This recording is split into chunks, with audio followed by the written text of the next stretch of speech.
আসসালামু আলাইকুম সবাইকে। আশা করি আপনারা অনেক ভালো আছেন, সুস্থ আছেন। আপনাদের সামনে সেই আমাদের আগের দিনের মাদারীপুর লক্ষ্মীকুল বাজারের ১৯ নাম্বার লক্ষ্মীকুল বাজারের ১৯ নাম্বার পর্বটি নিয়ে চলে আসলাম। আর আপনারা যারা ১ থেকে ১৭ নাম্বার পর্ব পর্যন্ত শোনেননি, শুনে আসবেন।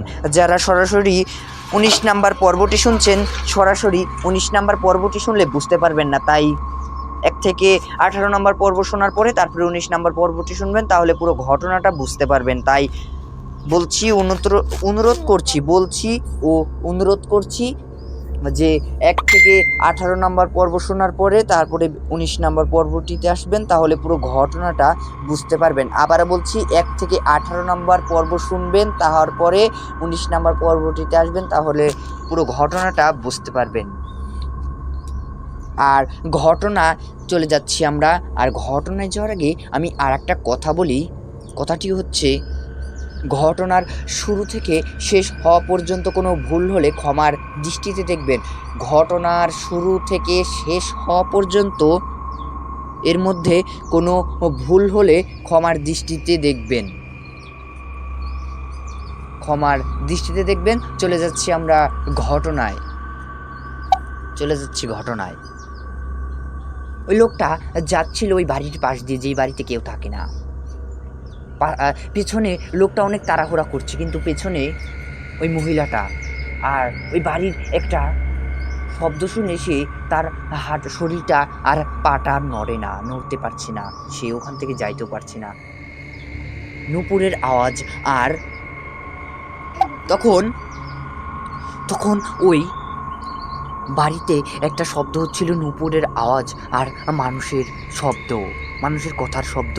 কি যেন বলছিল, ভালোভাবে বোঝা যাচ্ছিল না। আর ভেতরে লাইটও জ্বলছিল, একবার নিচ্ছিল, মনে হচ্ছে কেউ সুইচটা বন্ধ করছে আর জ্বালাচ্ছে, দিচ্ছে, অফ অন এরকম করছে। নূপুরের আওয়াজ। আর ভেতরে দরজা জানালা অনেক দিন পরে খুললে কিরকম একটা শব্দ হয় না, সেই শব্দটা হচ্ছিল। কিন্তু সেই লোকটার পিছনে ওই মহিলাটা, সে আর আগাতে পারছে না ভয়ে। আর তার শরীরটা আর মাথাটা কাজ করছে না যে সে এখন কি করবে। তার পাটা নাড়াতে পারছিল না। এরপরে সে ওখান থেকে নড়তে পারছিল না, বুঝতে পারছিল না যে সে ওখানে কি করবে। এরপরে মহিলাটাও তার কাছে চলে আসে। মহিলাটা ওখানে আসার পরপরই ওই শব্দটা কেমন যেন নাই হয়ে যায়, কোনো একটা শব্দও হচ্ছিল না। আর ওই লাইটটাও ডিস্টার্ব দিচ্ছিল না ওই রকমভাবে।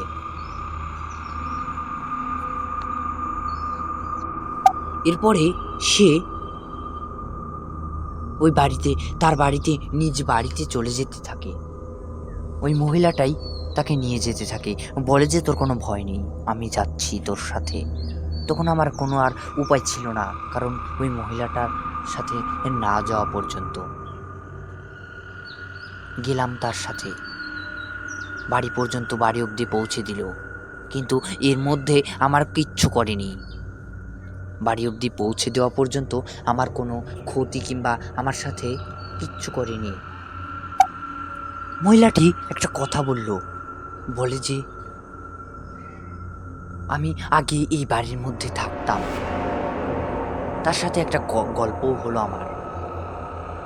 সেই আমার সাথে প্রথম গল্পটা শুরু করেছিল, আমি কোনো কথা বলিনি। সে একাই কথাগুলো বলছিল, বলে যে ঝাউনটা শুনলে না, এই ঝাউনটাকে হতো না, আমি এই বাড়িতে থাকতাম। হতো না বলতে আগে বেশি হতো না, মানুষকে বেশি ভয় দেখাতাম না আমি। আর এই বাড়ির মধ্যে বেশি থাকতামও না, মাঝে মাঝে এসে থাকতাম। বলে যে আগে এখানে আমি থাকতাম। এরপরে মহিলাটি বলে আগে আমি এই বাড়িতে থাকতাম। তখন আমিও বললাম যে এখন থাকেন না? বলে যে না, এখন আমি এই বাড়িতে থাকি না, এখন আমি ওই গাব গাছটায় গিয়েছিলে তোমরা কয়েকজন, সেখানে থাকি। তখন আমি তার সাথে কথার তাল দিতে থাকলাম।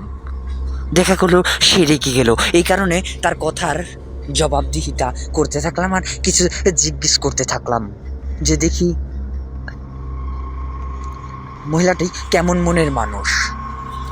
তখন সেই মহিলাটি বলল যে আমি আগে এখানে থাকতাম আর এখানেই সবসময় থাকি, আর এখন থাকি না, আগে থাকতাম। তখন বললাম যে আচ্ছা আপনি এখন কেন থাকেন না?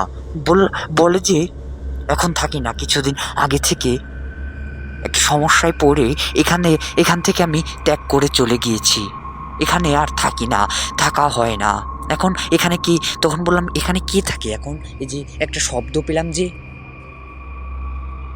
এরপরে মহিলাটি বলে যে এখন আমি এখানে থাকি না, আর কে থাকে এখানে? তখন আমি বললাম, তখন সে বলে যে এখানে আর একজন থাকে, কিন্তু তাকে আমি কখনো পাইনি, আমি থাকাকালীন তাকে কখনো আমি দেখতে পারিনি। আর সে আমার সাথে কখনো থাকতো না, সে থাকতো তার নিজের মতন। আমি যখন থেকে এখান থেকে চলে গিয়েছি, সে তখন থেকে এখানে থাকা শুরু করেছে।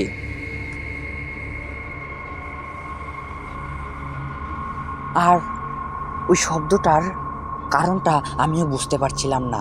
বললাম যে আপনি তো একজন তার মতনই একজন প্রেত আত্মা, আপনি না হয় ওখানে গিয়ে দেখতে পান, দেখেন। তখন সে বলে না, আমি এখন আর ওখানে যাব না। আর বলে যে ওই ঘরের মধ্যে অনেক কিছু আছে, বলে যে ওই ঘরের মধ্যে অনেক কিছু আছে। আর ঘরের টিনের সাথে অনেক ছাপ দেওয়া, ভূতুরে ছাপ। বললাম যে ওটা দেখে আপনি কি ভয় পেতেন? বলে না, আমি ওটা দেখে ভয় পেতাম না, কারণ আমি নিজেই তো একজন প্রেতাত্মা, আমি ওটা দেখে ভয় পাবো কেন? বললাম যে আপনি যে এখন এর ঘরের মধ্যে যাইতে চাচ্ছেন না, বলে যে যাইতে চাবো না কেন, আমার ভাল লাগছে না, তাই আমি এখন যাচ্ছি না। আর এই মহিলাটা অনেক আগে থেকেই এখান দিয়ে, বাড়ির পাশ দিয়ে ঘোরাফেরা করতো। তখন বলে যে এই মহিলাটা এই বাড়ির চারপাশ দিয়ে ঘোরাফেরা করতো, কিন্তু কখনো ভেতরে যাইতে পারতো না, আর যাইতো না, যাইতে পারলেও যাইতো না। বলে যে মহিলাটি ভেতরে ঢুকতেও পারতো যদি ইচ্ছে করতো, কিন্তু মহিলাটি কখনো ঢোকেনি। আমি অনেকবার দেখেছি, আমি যখন এই বাড়িতে থাকতাম তখন আমি অনেকবার দেখেছি, কিন্তু মহিলাটি কখনো বা ঘরের ভিতরে ঢোকার প্রস্তুতি নেয়নি, কিংবা ঢোকার